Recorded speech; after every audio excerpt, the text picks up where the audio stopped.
মহালয়ার সবাইকে অনেক অনেক প্রীতি শুভেচ্ছা ভালোবাসা।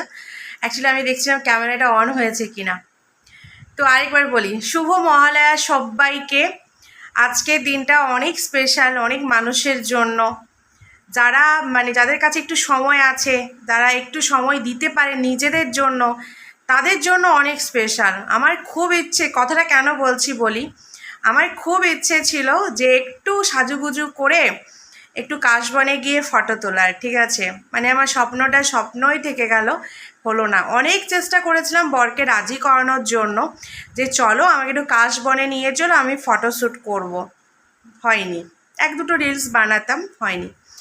তো আর সবথেকে বড় কথা হচ্ছে আমাদের আশেপাশে কোনো কাশ বাগান নেই, আছে অনেক দূর, না হলেও বাইকে করে আমাদের ৪৫ মিনিট যেতে হবে।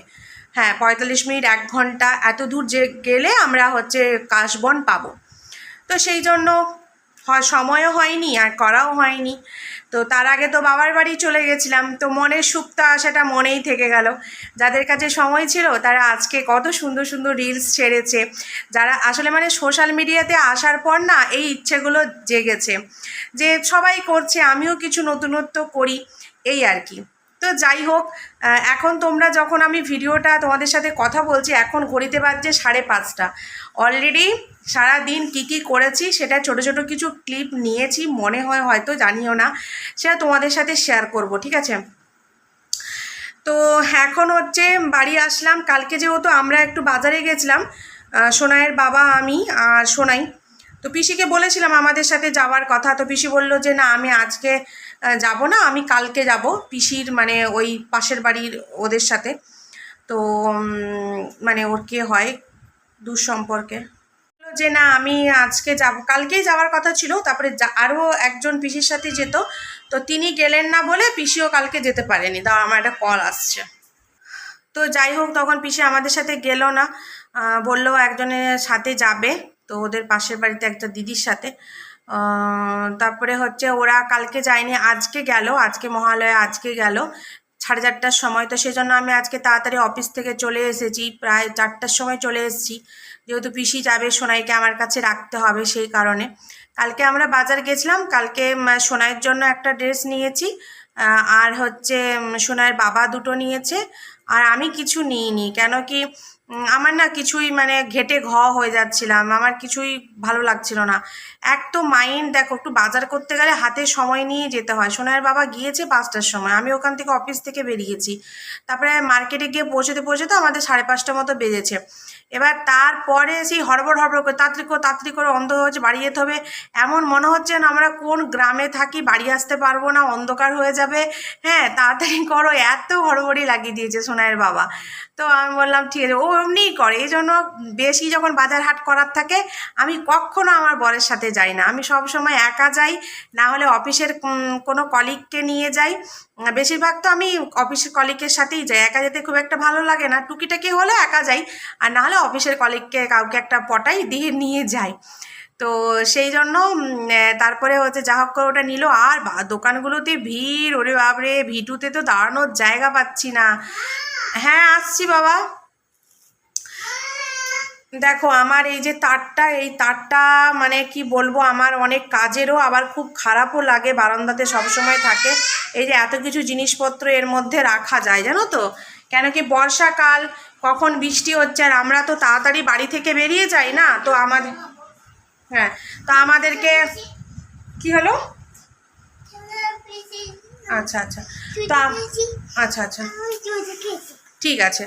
তো তাড়াতাড়ি আমাদেরকে বাড়ি থেকে বেরিয়ে যেতে হয়, জামা কাপড়গুলো আধা ভেজা থাকে, তখন ওই দড়ির মধ্যে আমরা দিয়ে চলে যাই। তবে আমার না একটা আলনা কিনতে হবে, জানো তো, আমি চাইছিলাম না শোকেস টাইপের একটা কিছু কিনতে, তাতে করে আমার জামা কাপড়ও থাকবে, আর আমার এই যে এত অ্যাওয়ার্ডগুলো রাখা আছে, এত সিল কাপ, কি বলবো, ধুলো পড়ে যাচ্ছে, জানো তো, কলঙ্গার মধ্যে রেখেছি ওই ঠাকুরঘরটাতে, বেশ কাচের মধ্যে থাকলে দেখতেও সুন্দর লাগবে একটা, আর ভালোও থাকবে জিনিসগুলো।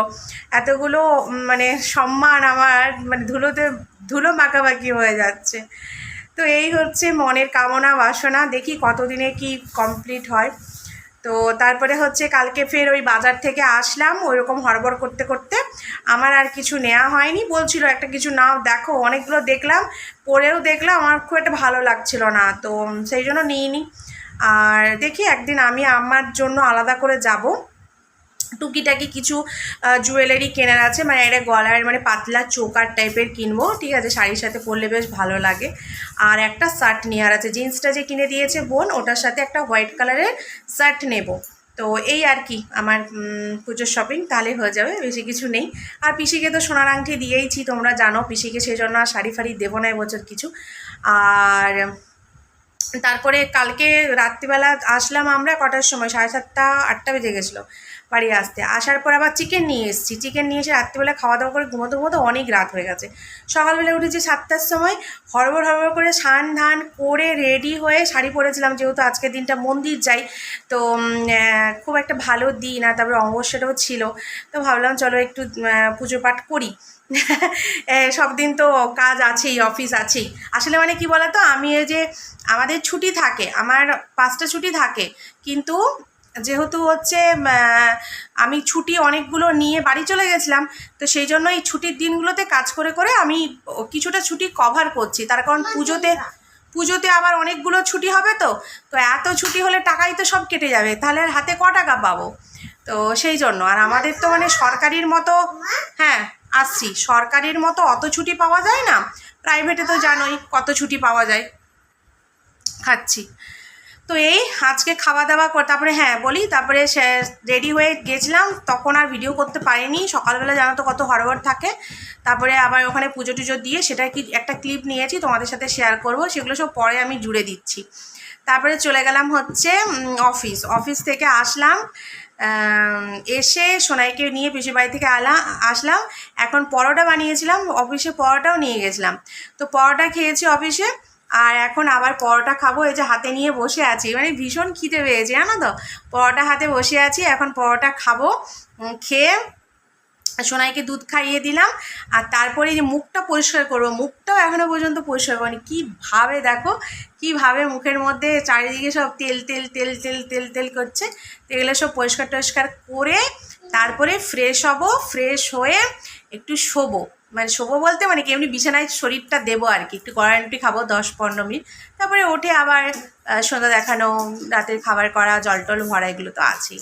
তো চলো বেশি বকবক করছি না, কিছু এই ভিডিওটা আমি এখানেই শেষ করছি, বলছি না মানে আমার কথা বলা শেষ করছি, তারপরে কিছু ক্লিপগুলো আমি জুড়ে দিচ্ছি, তোমরা দেখে নিও, এভাবে জোড়াতালি দিয়ে কয়েকটা দিন প্লিজ চালাও, তারপরে সুন্দর সুন্দর ভিডিও নিয়ে তোমাদের সামনে আমি হাজির হবো। ততক্ষণ জন্য সবাইকে টাটা, ভালো থেকো, সুস্থ থেকো, বাই।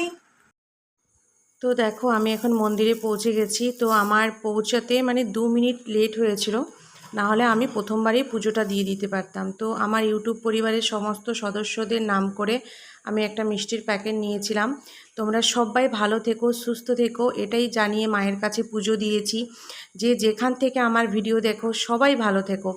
আজকে এত সুন্দর একটা দিন, টাইম বের করে যে পুজো দিতে যেতে পেরেছি আমি, তো মানে কি বলবো, আমার ভীষণ ভালো লাগছিল। আর সব বছরই যাই আজকের দিনটাতে। আর দেখো ওই যে বললাম না বাজার করতে গিয়েছিলাম, তো সোনাইয়ের জন্য এই জামাটা ওর বাবা পছন্দ করে কিনেছে, মানে আমিই পছন্দ করেছিলাম, ওর বাবারও পছন্দ হয়েছিল। তারপরে দুজনেরই পছন্দ অনুযায়ী ছেলের জন্য কেনা হয়েছে। মানে বাজার করতে গেলে এইটাই সমস্যা হয়, ওর বাবা একটা পছন্দ করে, তো আমি একটা পছন্দ করি। তারপর সোনাইয়ের বাবাই বলে যে ঠিক আছে এক কাজ করো, দুটোই নিয়ে নাও। তখন আমি বললাম যে না, এক গাদা ড্রেস নিয়ে কি হবে, এখন সোনাই তো ছোট, ও তো মানে প্রতিদিন একটু একটু করে বাড়ছে, এই মাসের জামা ওই মাসে ছোট হয়ে যাচ্ছে, ছোট বাচ্চার প্রতিদিন গ্রোথ হচ্ছে, তো এতগুলো জামা নিয়ে কোনো একসাথে লাভ নেই। তো সেই কেন কি এমনিতেও পুজোতে ওর অলরেডি 5টা জামা হয়ে গেছে, বাবার বাড়ি গেছিলাম সেখান থেকে দিয়েছে, তারপরে এখানে ও 2 দিদা দিয়েছে, তো এইটা মিলিয়ে সব মিলিয়ে ও 6টা-7টা ড্রেস হয়ে গেছে। তা আমি ভাবলাম ঠিক, বললাম যে না একটাই থাক, এটাই ভালো লাগছে, এটাই নিই। পরে তখন তো আবার কালী পুজো, এই পুজো, কত পুজোই লেগে আছে, কত টুকটাক কেনাকাটি তো হতেই থাকে। তো এই আর কি, তারপরে বাড়ি, তো যাই হোক ভিডিওটা তাহলে আজকে এখানেই শেষ করে দিচ্ছি গো। তোমরা সবাই ভালো থেকো, সুস্থ থেকো, আর তোমরা সবাই কেমন করে কি পুজো কাটাচ্ছ কমেন্টের মাধ্যমে আমাকে অবশ্যই জানিও। টাটা।